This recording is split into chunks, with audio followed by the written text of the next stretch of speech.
Time feels like one of the most stable and reliable features of reality. It moves forward in a steady, predictable way, second by second, minute by minute, day by day. We wake up, we look at the clock, and time appears to flow in exactly the same way for everyone. A minute feels like a minute, no matter where we are. An hour feels like an hour, no matter who we are. This everyday experience makes time feel universal, fixed, and unquestionable. Because time behaves so consistently in daily life, we rarely stop to think about it. We build our routines, our technologies, and our entire understanding of cause and effect around the assumption that time flows identically everywhere. Clocks agree with each other, schedules work, trains arrive on time. From our perspective, time appears to be the ultimate background feature of reality, something that exists independently of everything else. But physics tells a very different story. In modern physics, time is not a single, universal flow that applies equally throughout the universe. Instead, time depends on physical conditions. Most importantly, it depends on motion and on gravity.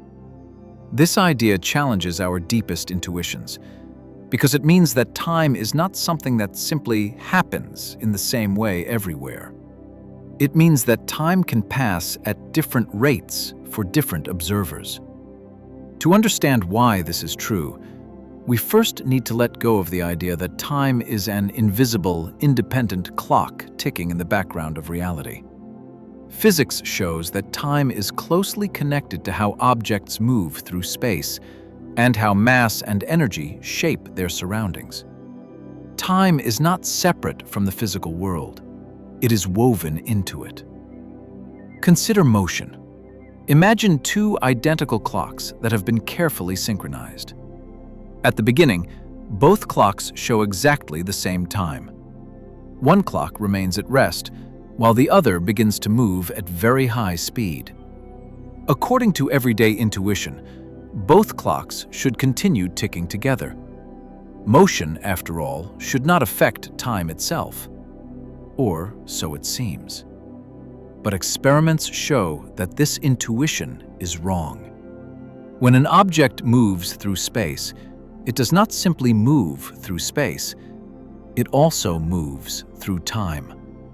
Physics places a fundamental limit on how much motion is possible overall. Motion through space and motion through time are not independent. They trade off against each other. The faster an object moves through space, the slower it moves through time. This effect is known as time dilation. It is not a theoretical curiosity, and it is not a mathematical illusion.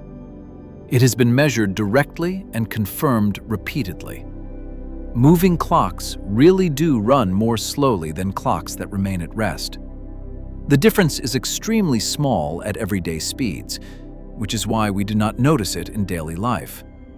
But at very high speeds, the effect becomes significant. For an object moving close to the speed of light, time slows dramatically relative to a stationary observer. From the perspective of the moving object, time feels normal. Nothing seems strange. But when the two clocks are compared again, the moving clock shows less elapsed time. Time itself has passed differently along the two paths.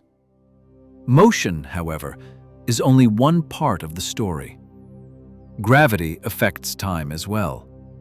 According to modern physics, the strength of a gravitational field influences how quickly time passes. The stronger the gravity, the more slowly time flows. This idea is just as counterintuitive as motion-based time dilation. And yet, it is equally real. Near massive objects, time itself slows down. This is not speculation or science fiction. It is a direct consequence of how mass and energy shape the structure of space-time. The presence of mass warps the geometry of reality. and time responds to that curvature. Even on Earth, this effect can be measured. Clocks placed closer to the ground tick more slowly than clocks placed at higher altitudes. The difference is tiny, far too small to notice in everyday life, but it is real and measurable. Over long periods, these small differences accumulate and become significant. This has very practical consequences. Satellites orbiting Earth experience both motion-based time dilation and gravity-based time dilation. Without correcting for these effects, navigation systems would gradually lose accuracy. Modern technology depends on the fact that time does not pass at the same rate everywhere. So what does all of this tell us about the nature of time? It tells us that time is not an independent background feature of the universe. Time is connected to space, motion, and gravity. Together, space and time form a single, unified structure.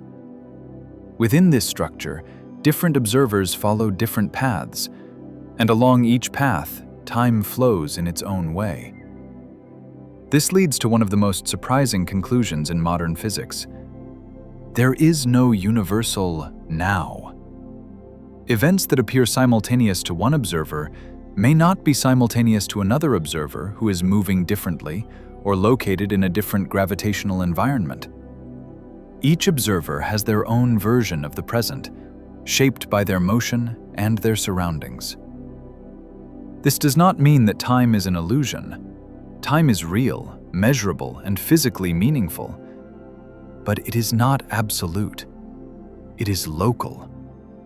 It responds to the structure of reality itself. Time stretches, time slows, time adapts.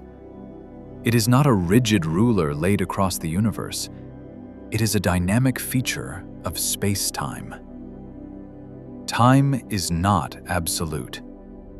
And once you truly understand that, you begin to see reality in a very different way. Next, we will explore what happens when gravity becomes extreme and time itself nearly comes to a stop. If this helped, hit like and subscribe for one 10-minute idea every day.